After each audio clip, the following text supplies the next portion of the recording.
The U.S. and Israel's war with Iran now in its third day is where we start. I'm Kenesha Dees. Israel has vowed more strikes on Lebanon as Jerusalem trades blows with Hezbollah. You can see the aftermath of some of today's attacks, with Tehran's Narmak neighborhood suffering severe damage. Israeli Prime Minister Benjamin Netanyahu say the operation isn't just about protecting the U.S. and Israel, but also the world. I've said for many years that they threaten not only Israel and not only America. They chant death to Israel, death to America. That's their ultimate target. But I said that they would also target those in between, that they would target Europe. They did. And if this regime, this terrorist regime of the kind we've never seen in the world, if they get nuclear weapons and the means to deliver them, ballistic missiles, intercontinental ballistic missiles, they will threaten all of humanity. The waves of violence have disrupted travel, shaken metropolitan areas, and resulted in the deaths of civilians and U.S. service members. But check this out. A new CNN poll shows that most Americans disapprove of U.S. military action in Iran, and a majority think a long-term conflict is likely. A poll conducted by research firm SSRS shows that nearly 6 in 10 oppose the decision to strike Iran, and more than half believe the conflict will drag on for an extended period of time. Most also question President Trump's handling of the situation, with 60% saying he does not have a clear plan. Most also say Trump should seek congressional approval before any further action. Just 12% support sending U.S. ground troops into Iran. The big question on a lot of our minds, what does this mean for gas prices? A lot of oil goes through the Iran area before it reaches us. It's too early to predict when, if, and how much gas prices might go up, but here's what we do know. Markets like things calm, cool, and collected. When there's uncertainty, for example, the attacks, the markets react. The price we are watching, crude oil. Crude oil is a main ingredient in the gasoline we use in cars, jet fuel, and diesel. About 20% of the world's oil supply is transported through a narrow waterway next to Iran. Because of the attacks and the potential for retaliation, some shipping companies are reassessing routes amid safety concerns. That brings us back to the Rocket City, where the developments in the Middle East are hitting close to home this evening. Protesters have gathered in downtown Huntsville to voice their opposition to recent U.S. military actions in Iran. Fox 54's Logan Alexandra Russell joins us from downtown. Logan Alexandra, it's now dark now. What are the main concerns people are having at this point?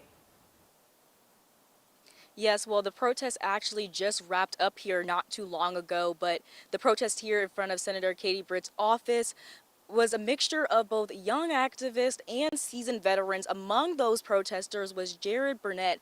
Now, Burnett spent about 21 months in combat during the Vietnam War. He's witnessed it firsthand, and he tells me his anxiety comes from the uncertainty behind the reasons for the strikes. If you take a listen here.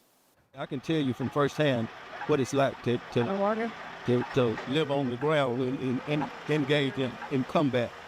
This is not an easy task. And if it's going to do that, it should be absolutely necessary to do that, not on a number of different reasons. Yeah, Logan Alexandra, we did know or learn of a poll that most people are opposed to the attacks that were in Iran. But based off of what you've seen out there during the protest, would you say that there were any counter protests to the protest that happened earlier this evening? No, there were no counter protests. Everyone out here was not in favor of the war and said that they didn't want any more violence. Okay, well, thank you. Thank you so much. And we'll continue to keep our eyes on what people are saying out here in the Tennessee Valley. We'll have more from this in our coverage of Operation Epic Fury on Fox 54 News at 9. You can also find on-demand coverage of Operation Epic Fury, including interviews with Secretary of War Pete Hegseth, right here on Fox 54 Plus. Well, yes, dark and gloomy over in Athens. Pretty much all throughout the Tennessee Valley, we saw that cloud cover. While it didn't look good, it felt warm, and I certainly appreciated the warmth. A total 180, though, from over the weekend. Let's bring in Fox 54 Weather Impact Chief Meteorologist Jordan Dressman. Total 180 as far as the cloud cover. Is there more of that in store tonight? Yeah, there is definitely going to be more cloud cover across the Tennessee Valley as we head into the evening and then through the course of the overnight. And you're right, the weekend was certainly perfect. Temperatures had no problems climbing into the 70s this weekend. We had plenty of sunshine this weekend. It really was beautiful to spend some time outside. And today was still nice, too, in that it was still warm. But you're right, the cloud cover puts a bit of a damper on things. Now, a literal damper would be a little bit of rain across the Tennessee Valley, northwest Alabama, Lauderdale County, heading into Limestone County, Madison County, and then different portions of northeast Alabama and up across southern middle Tennessee. All of those folks just talking about a couple of light sprinkles. This activity isn't particularly heavy. It's going to be more of an annoyance than it is anything else, and it's not going to stick around very long. It'll taper off here over the next couple of hours. In the meantime, temperatures currently sitting in the mid and upper 60s. A couple of folks still holding on to the lower 70s. Moulton, Decatur, and Coleman all sitting at 70 degrees. Otherwise, Albertville sitting at 68, Florence sitting at 68, and a pair of 65s for both Pulaski and Fayetteville. We maintain the warmth, 66 at 8, 64 by 9, 63 degrees by the time we get to 10 p.m. We stay warm as we head into the overnight, but we are also going to maintain the cloud cover, which could be a bit problematic for those of you wanting to get up and look at the lunar eclipse. We'll talk about it in a few minutes. The murder trial for the man accused of kidnapping and killing a former Auburn University student began today.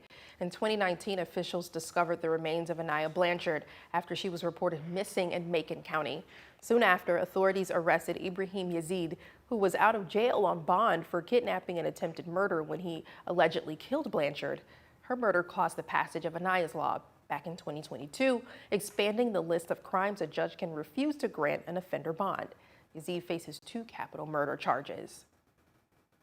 Homewood police investigating an apparent murder-suicide last night at Baptist Health Brookwood Hospital.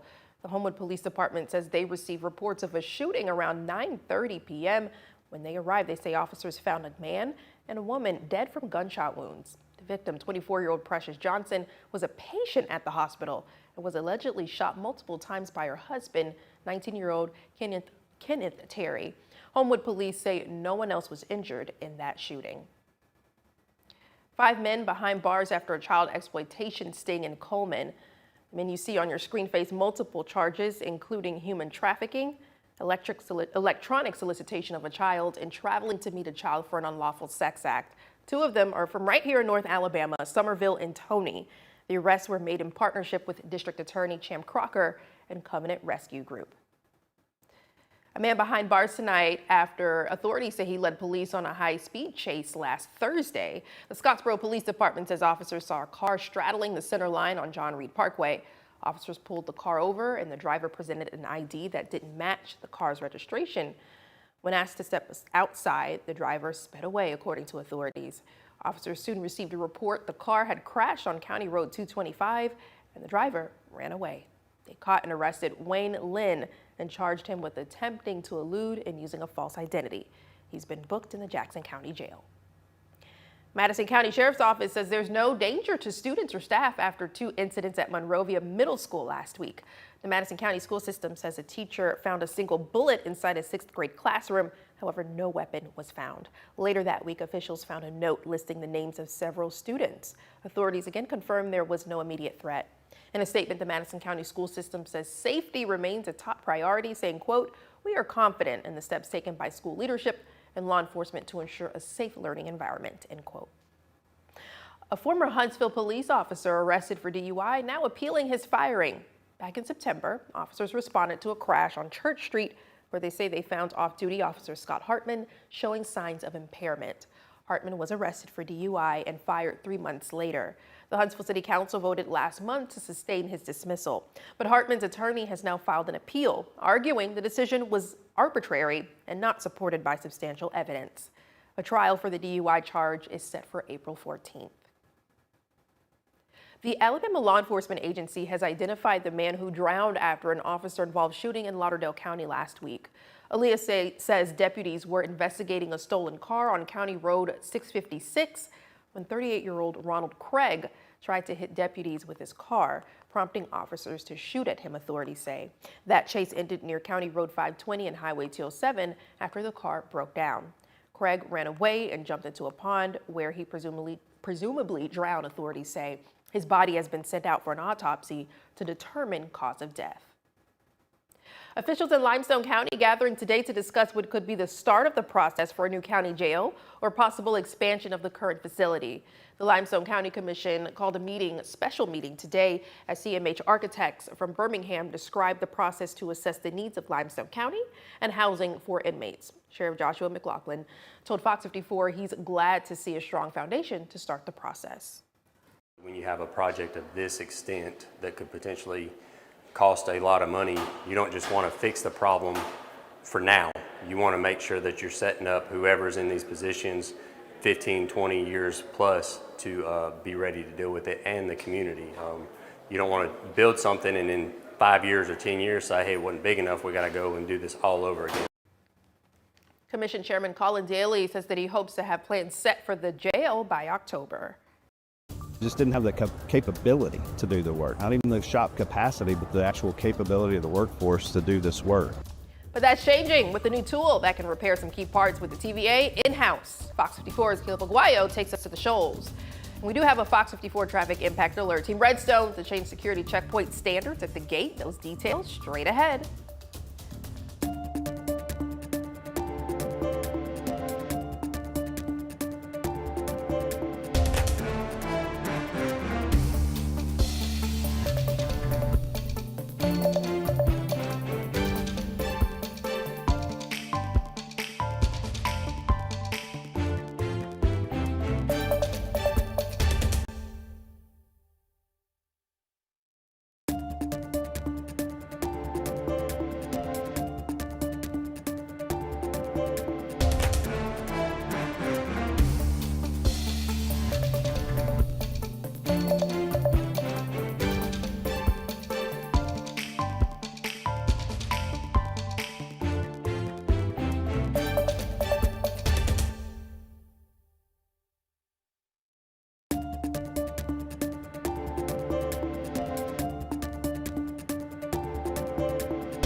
A new specialized piece of equipment now looming inside the Tennessee Valley Authority's Power Service shops after being launched today.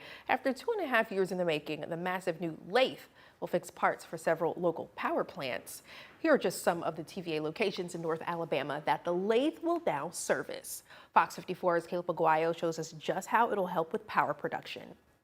The Tennessee Valley Authority's Power Service shops are where old, worn power generating parts go for repair. Just today, they launched a brand new lathe that's expected to revolutionize their ability to keep large repairs in-house here in Muscle Shoals, keeping costs low and making fixes as soon as something breaks. It can be a massive piece of equipment weighing up to 200 tons that needs to be fixed. This new lathe is vertical, with a height of 16 feet and a diameter of 26 feet, and is big enough to work on parts the size of your living room. Just didn't have the capability to do the work, not even the shop capacity, but the actual capability of the workforce to do this work. And so we started seeing a lot longer durations and a lot higher costs to repair some of our components. Now that the TVA can fix that equipment and not send it off, officials and shop managers say it'll save time and money, potentially resulting in steady rates for TVA customers. When you send a component outside TVA, you're paying a premium, right? Because these machines aren't commercially available, so you're paying that premium to get it on the machine. By us being able to have this machine within TVA, we'll be able to make those repairs, get those components back to the site in a timely manner. State Representative Carrie Underwood says it's developments like this that provide the infrastructure and jobs responsible for the rapid growth across the Tennessee Valley. Eli Lilly would not be in Huntsville that they're building now had they not known that they can get reliable power at a very good rate. And so that adds to our ability to recruit industry here, which adds to our ability to employ people here with better wages. And employment is the best freedom you can have. It's everything. For the TVA, employment is around the clock and 7 days a week, with thousands working to keep the power grid online. In Muscle Shoals, I'm Caleb Aguayo, Fox 54 News. And this tool is just one of 5 of its size operating in the U.S. and one of 10 in the world. To learn more, go to fox54.com. Well, here's your chance to vote for Sprocket. Trash Panda up for bragging rights. Details on what that looks like up ahead. Jordan, will the clouds clear out tonight? We might get a couple of breaks in the cloud cover over the next couple of hours, but then the clouds are going to build back in as we head into the overnight, which could be problematic for those of you trying to catch a glimpse of the lunar eclipse. We'll discuss it in just a minute.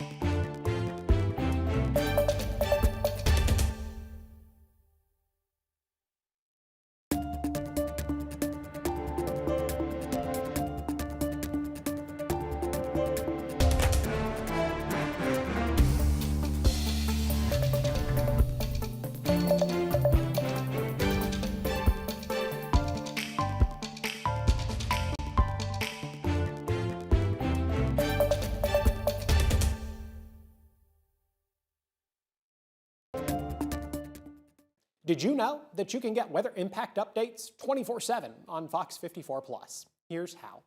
Go to Fox 54 Plus on your Roku, Fire TV, Apple TV, or Samsung. Once you're on the main screen, push the down arrow and click on the Fox 54 Plus Weather Impact 24/7 block. Here, you'll find radar, current temperatures and conditions, traffic cams, forecasts, and more, all available on demand. Want to get back to the main channel? Just push the down arrow and click on the 24/7 stream button. It's your weather impact updates 24/7 on Fox 54 Plus. Start streaming today.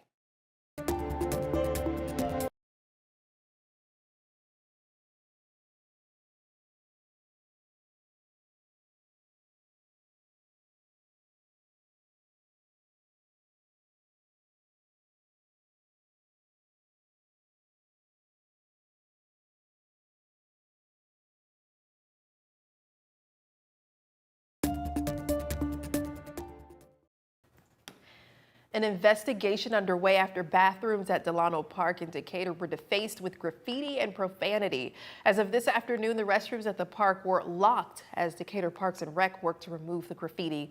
In a statement to Fox 54, the city adds the repairs will cost the taxpayers time and money, along with removing access to the facilities until the fixes are made. The Decatur Police Department has encouraged anyone with any information to contact them. If you've been affected by the ongoing partial government shutdown, Redstone Federal Credit Union is offering special loans to help cover bills and expenses. Employees with the Department of Homeland Security can choose between 2 loans, offering up to $15,000. Redstone says their certified financial counselors are also available for one-on-one sessions to help members review payments, build a budget, and navigate financial challenges during the shutdown. Now, the Tennessee Valley's certified most accurate forecast from the Fox 54 Weather Impact Team. Well, now look out at Muscle Shoals. The sun took a back seat to the clouds today, but that didn't hide the warm weather that made its way into the region. We definitely felt some warmth, didn't need the coat. I didn't need it. No, the coat is definitely not necessary. And you mentioned it earlier, wanting to put the coat in the back of the closet. Yes. I might not shove it all the way to the back, you know, to where it gets that closety smell to it.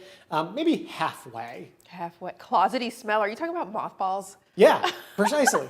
Yeah. You know, when you put something away and it sits in the closet or the drawer for, I don't know, several months, and it just gets that, odor about it. Oh, yeah. But they have something for that. Oh. Yes. Fresheners? Yes, yeah. You could put it in your, I have one in my closet. Oh, so it doesn't smell like mothballs. This is actually vital information to have because I genuinely did not know that. And every time you pull something out, you know, like the winter coat or the spring and summer stuff, which is probably going to come out of the back of the closet here sooner rather than later, it always needs a good run through the wash. Radar picking up on just a little bit of light rain this evening for some of us. Not all of us are talking about a little bit of light rain, and emphasis here on light rain. It's going to be just a couple of light isolated sprinkles, more of an annoyance than it is anything else. Of course, that also means we're talking about cloud cover. Now, maybe some breaks in the cloud cover across northwest Alabama, Colbert down into Franklin County, portions of Lawrence and Morgan and Coleman County. All those folks talking about some breaks. Not so much everywhere else. East of the I-65 corridor, our friends up across southern Middle Tennessee, those folks still talking about a mostly cloudy or an overcast sky. And unfortunately, I think we're going to maintain that cloud cover as we head into the overnight, which is bad news if any of you were planning to get up really early tomorrow morning and try and catch a glimpse of the lunar eclipse. Honestly, if I were you, I'd probably just stay in bed. It's going to be too cloudy to see anything. But on the off chance there are a couple of breaks in the cloud cover, the lunar eclipse is going to begin at about 3:30 in the morning. The exciting stuff happens where the moon basically disappears, or at least kind of gets this reddish hue to it, is going to be at about 5:30 in the morning, and then all comes to an end by the time we get to 7:30 in the morning on Tuesday. Smallest opportunities for rain Tuesday, Wednesday, and Thursday. It'll look a whole lot like today, where the vast majority of us are going to be dry, but don't be surprised if you end up having to deal with a little bit of sprinkles. Better opportunities for rain Friday, Saturday, and then especially as we head into Sunday and Monday of next week. Could get a couple of rumbles of thunder thrown into that mix as well. The temperatures climbed into the mid-70s this afternoon. We saw 72 in Scottsboro, 75 in Albertville, 72 in Florence, 70 and 71 for Pulaski and Fayetteville up in southern Middle Tennessee. If you're going to be going out for dinner this evening, no coat needed. Temperatures currently sitting in the mid and upper 60s. A couple of folks holding on to the lower 70s. Decatur, Coleman, and Moulton all currently sitting in the low 70s. We only drop into the mid 50s as we head into the overnight. I've got a low temperature right around 55 degrees, significantly above where we should be this time of year. Of course, you're definitely not going to need the heat. I think it's one of those nights when you could probably leave the windows open, let a little bit of that fresh air in. I don't even think we're going to need jackets for the Tuesday morning commute. How nice is that? 57 at 7, 59 at 8, already climbing into the lower 60s by 9 o'clock in the morning, 63 degrees, 66 by the time we get to 10 a.m. Now, for a point of reference, the average high temperature for this time of year, right around 61 or 62 degrees. Enjoy these low temperatures. They're going to stick around for quite some time. It's going to be several days before you need the heat again. As a matter of fact, look at this. Friday, Saturday, and Sunday mornings, each of those is going to start in the lower 60s. Tomorrow above average, temperatures climbing into the mid 70s. Got a high right around 77 degrees. Have a good look at the next 7 days. There's your 77 on Tuesday, 78 on Wednesday. Nope, those aren't typos. I meant to put those numbers there. 80 degrees on Thursday, and temperatures only continue to climb as we head into Friday, Saturday. I've got 82 on Friday, 82 on Saturday, and again, Friday, Saturday, we start each of those mornings in the lower 60s. Now, the only downside about this 7-day forecast is the fact that there is a little bit of rain for both Friday, Saturday, and then the rain chances increase Sunday and Monday. And then, of course, temperatures going to begin to slide off a little bit. Still well above where we should be. 77 on Sunday, 75 degrees by the time we get to next Monday.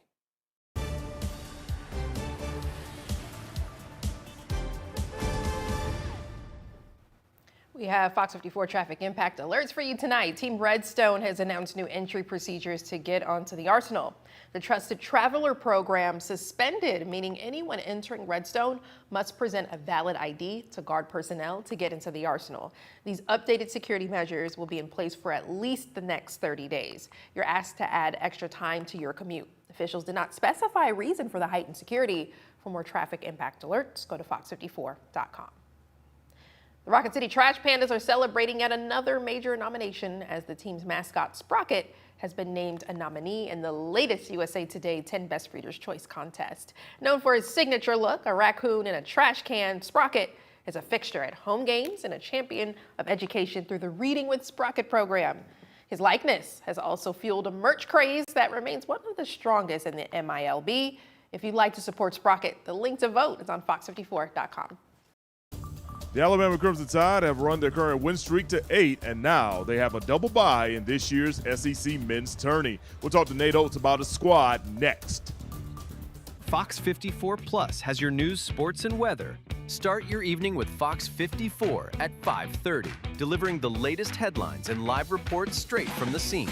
Then stay informed with Fox 54 News at 9, featuring your Tennessee Valley certified most accurate weather impact team, tracking everything from tornado threats to traffic delays during severe weather. Fox 54 Sports Extra brings you more of what sports fans crave, with deeper insights, expert analysis, and all the action that matters most.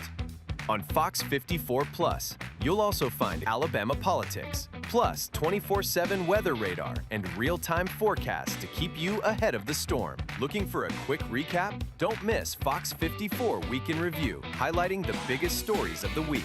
Jumpstart your morning with Morning Rush. Fast-paced news updates, featured with uplifting stories from across the globe. Get your entertainment fix with Getting Real, where we break down movie reviews, top 10 lists, and spotlight the newest film. Die Hard fan? Locked On Sports dives deep into the Crimson Tide, the Tigers, college rivalries, and pro action. True crime warrior style? Killer Cases brings you gripping real-life stories that stick with you. Hungry for more? Cooking with Style serves up mouth-watering recipes that are easy to make and impossible to resist. From movie previews before you head to the theater with Take a Look to must-know headlines from across the region and around the world with In the News. Watch all of these shows on demand and also on the Fox 54 News app. Available on Android and iOS devices. Streaming 24/7.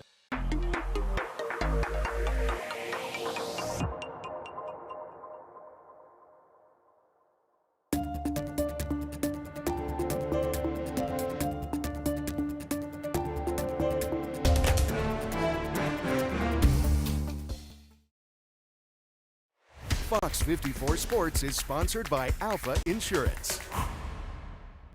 The Alabama Crimson Tide's win streak improved to 8 games thanks to a pair of wins this past week. And leading the way for Nate Oates' team was Latrell Wrightsell. The senior guard averaged 21.5 points, 4 rebounds, and 3 assists in victories over Mississippi State and number 22 Tennessee. For his efforts, Wrightsell was named the SEC Men's Basketball Player of the Week. It is his first Player of the Week nod in his career. Alabama has now secured a double bye in next week's SEC men's basketball tournament. Now, back in January, this feat did not appear to be reachable after starting 4-4. Coach Oates is proud of the effort from his guys to turn things around. Really proud of it. Month of February went well. You know, we haven't lost since January. So that's a long time to go in the SEC. I mean, it's a very good league. You know, it's 2 games every week. We didn't have a bye in February. Like we've done a good job managing the injuries. The players have done a really good job stepping up as needed and just figuring out ways to win. They haven't all been pretty, but at the end of the day, they've gotten a win. So, you know, we'd like to end up with the highest seed possible. You know, best seed we get now is a 2 seed. So, you know, we'd like to end up with that 2 seed, and we're in full control. Alabama is back in action on Tuesday when they travel to Georgia. Tip-off in the Peach State is set for 5:30 on ESPN News. Auburn returns to action with a home bout also on Tuesday at 9 p.m. against LSU. That does for sports on Fox 54. I'm Mo Carter. Coming up on Fox 54 News at 9, the war in Iran now expected to last weeks, and it could have an effect on you and your wallet. We'll tell you how. And authorities in Texas investigating a bar shooting that left 2 people dead, and now the FBI believing the shooting could be an act of terrorism. The latest from the investigation ahead. And finally, Governor Kay Ivey giving more than $600,000 to help prisoners get treatment for addiction. Those details coming up on Fox 54 News at 9. Chris Kay here with, you've heard about it, here it is, the Big Arch. This is something that we have tested already. You may have seen this video swirling on social media. McDonald's CEO Chris Kempczinski has gone viral for the video taste testing the new Big Arch burger. Many saying the whole video feels like cosplay. Some even accusing him of being AI generated. The most memeable moment of the video, his big bite that appears to barely make a dent in the monstrous burger. Now, I haven't seen this video, but the sound sounds robotic. The audio. I don't at all believe the video is AI. I've seen the video 1.5 million times because it's all the craze on TikTok right now. But the point you were making about the big bite, my 6-year-old niece takes bigger bites of her food than he took of that burger. If you were to try and get somebody to want to sell that ridiculously expensive burger, he is not the one to do it because he does not at all make it sound